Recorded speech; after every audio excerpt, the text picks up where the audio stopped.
ನಮ್ಮ ಕರ್ತನಲ್ಲಿ ಪ್ರೀತಿಯುಳ್ಳ ದೇವ ಜನರೇ, ನಿಮ್ಮೆಲ್ಲರನ್ನು ಯೇಸುಕ್ರಿಸ್ತನ ನಾಮದಲ್ಲಿ ಸ್ವಾಗತಿಸುತ್ತೇನೆ. ಈ ದಿನದ ವಾಕ್ಯವು ಯೆಶಾಯನು ಬರೆದ ಗ್ರಂಥ 45ನೇ ಅಧ್ಯಾಯ 2ನೇಯ ವಚನ. ನಾನು ನಿನ್ನ ಮುಂದೆ ಹೋಗಿ ದಿಣ್ಣೆಗಳನ್ನು ಸಮ ಮಾಡುವೆನು. ಪ್ರಿಯರೇ, ಈ ದಿನದ ವಾಕ್ಯಕ್ಕಾಗಿ ಸ್ತೋತ್ರ ಮಾಡೋಣ. ಪ್ರತಿ ದಿನದಲ್ಲೂ ಕರ್ತನು ನಮ್ಮೊಂದಿಗೆ ವಾಕ್ಯದ ಮುಖಾಂತರವಾಗಿ ಮಾತನಾಡುತ್ತಾನೆ, ನಮ್ಮನ್ನು ಸಂತೈಸಿ ನಡೆಸುತ್ತಾನೆ. ಪ್ರಿಯರೇ, ನಮ್ಮ ತಂದೆಯಾದ ದೇವರು ಹೇಳುತ್ತಾನೆ, ನಾನು ನಿನ್ನ ಮುಂದೆ ಹೋಗಿ ದಿಣ್ಣೆಗಳನ್ನು ಸಮ ಮಾಡುವೆನು ಎಂದು. ಹೌದು, ಈ ದಿನದಲ್ಲಿ ನಮ್ಮ ಮುಂದೆ ಯಾವ ತರವಾದ ದಿಣ್ಣೆಗಳು ಇವೆ. ಕಷ್ಟವೆಂಬ ದಿಣ್ಣೆಯೋ, ಕಣ್ಣೀರೋ, ಸಾಲವೋ, ಸಮಾಧಾನವಿಲ್ಲದೆ ಇರುವವರೋ, ಅನಾರೋಗ್ಯವೋ, ಕುಟುಂಬ ಭಾರವೋ, ಯವನಸ್ಥ ಮಕ್ಕಳನ್ನು ಕುರಿತು ಮದುವೆಯ ಚಿಂತೆಯೋ, ನಿಂದೆಯೋ, ಅಪಮಾನವೋ, ಕೆಲಸದ ಸ್ಥಳದಲ್ಲಿ ತೊಂದರೆಯೋ.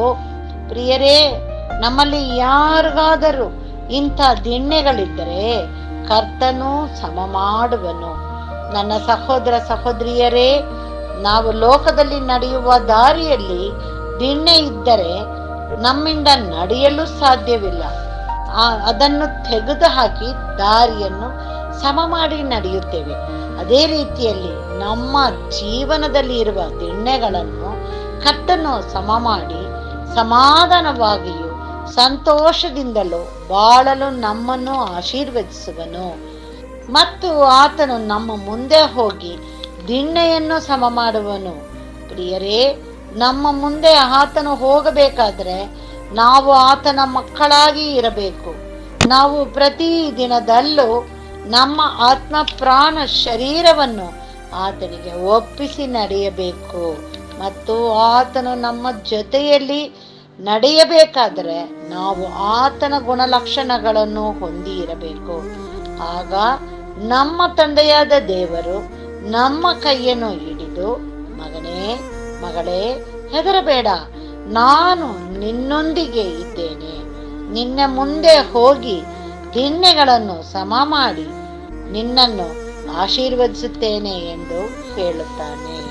ಪ್ರಾರ್ಥಿಸೋಣ. ನಮ್ಮನ್ನು ಬಹಳವಾಗಿ ಪ್ರೀತಿಸುವಂತ ತಂದೆಯಾದ ದೇವರೇ, ಈ ದಿನಕ್ಕಾಗಿ ನಿನಗೆ ಸ್ತೋತ್ರ ಸ್ವಾಮಿ. ಕೊಟ್ಟಂತ ವಾಕ್ಯಕ್ಕಾಗಿ ನಿನಗೆ ಸ್ತೋತ್ರ ಸ್ವಾಮಿ. 11ನೇ ತಿಂಗಳಲ್ಲಿ ಕಾಲಿಟ್ಟು ನಡೆಯಲು ಕೊಟ್ಟಂತ ಭಾಗ್ಯಕ್ಕಾಗಿ ನಿನಗೆ ಸ್ತೋತ್ರ ತಂದೆಯೇ. ಅಪ್ಪ, ನೀನೇ ನಮ್ಮನ್ನು ಆಶೀರ್ವದಿಸು, ಕರುಣಿಸು. ಎಲ್ಲ ಕುಟುಂಬದವರನ್ನು ನಿನ್ನ ಸನ್ನಿಧಿಯಲ್ಲಿ ಒಪ್ಪಿಸಿ ಬೇಡುತ್ತೇವೆ ಸ್ವಾಮಿ. ನಮಗೆ ಬೇಕಾಗಿರುವಂತ ನಿನ್ನ ಪರಲೋಕದ ಜ್ಞಾನವನ್ನು ಕೊಟ್ಟು ನಿನ್ನ ವಾಕ್ಯದ ಪ್ರಕಾರವಾಗಿ ನಡೆದುಕೊಂಡು ಅನೇಕರಿಗೆ ಪ್ರಯೋಜನವುಳ್ಳವರಾಗಿಯೂ ನಿನ್ನ ವಾಕ್ಯವನ್ನು ಸಾರುವಂತವರಾಗಿಯೂ ನೀನೇ ನಮ್ಮನ್ನು ಉಪಯೋಗಿಸಿ ನಡೆಸು ಎಂಬುದಾಗಿ ನಮ್ಮ ರಕ್ಷಕನು ಒಡೆಯನೂ ಆಗಿರುವಂತ ಯೇಸು ಕ್ರಿಸ್ತನ ಮುಖಾಂತರದಲ್ಲಿ ಬೇಡಿದನ್ನು ಹೊಂದಿದ್ದೇವೆ ತಂದೆಯೇ, ಆಮೇನ್. ದೇವರು ಈ ವಾಕ್ಯವನ್ನು ಮತ್ತು ನಮ್ಮೆಲ್ಲರನ್ನು ಆಶೀರ್ವದಿಸಲಿ. ಆಮೇನ್.